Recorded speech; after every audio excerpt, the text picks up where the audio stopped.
xibaar yu wér te wóor ca tàng ba abonnez-vous pour ngeen di mën di jot suñuy vidéo. daleen ak jàmm seen bi di Buzz 221 HD kii di Pokola Baldé di akub mbër bu kenn dootu présenté ci réew mi di Sénégal moom ak beneen mbër bi di uyoo ci turu Niang Ballo di akub mbër tamit bu kenn dootu présenté ci réew mi di Sénégal ñoom ñaar ñëpp ci waxtu bu ñuy wax nii ñoo ngi ca kaso ba ñu daal di leen di tëj. lu sabab nag kookee di Pokola Baldé suñuy takk der yi tegoon ko loxo moom mooy que ne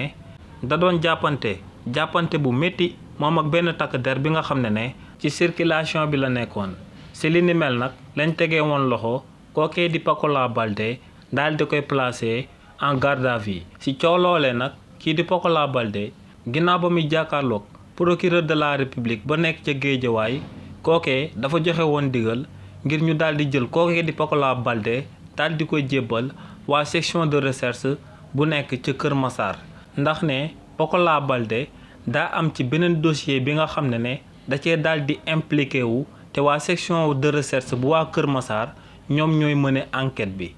donc kookee di Pokola Baldé ginnaaw ba mu jàppanteeg benn policier bu nekkoon ci circulation bi daal dinañ ko ciy toppee outrage à un agent waaye tamit waa section de recherche bu Kër Massar am na beneen dossier buñ ibbi te si li ni mel dañ cee namm déglu kookee di Pokola Baldé. waaye tamit ginnaaw li ni mel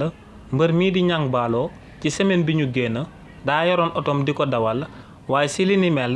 da cee amaloon akub accident ba noppi daal di daw ba may daw nag akub policier da ko sifflé woon pour mu daal di taxaw waaye li ni mel teewuloon kookee di Niang Ballo daal di daw rawala woon boppam ci biir otom bi. waaye nag kookee di Niang Ballo démb ginnaaw ba mu bëggee génn ci réewu Sénégal ngir daal di dem ca Espagne biir aéroport international bu Blaise Diagne la ko takk der yi daal di tegee loxo ngir mu daal di ñëw layoo ci lu mu amee woon akub accident ba noppi daal di daw.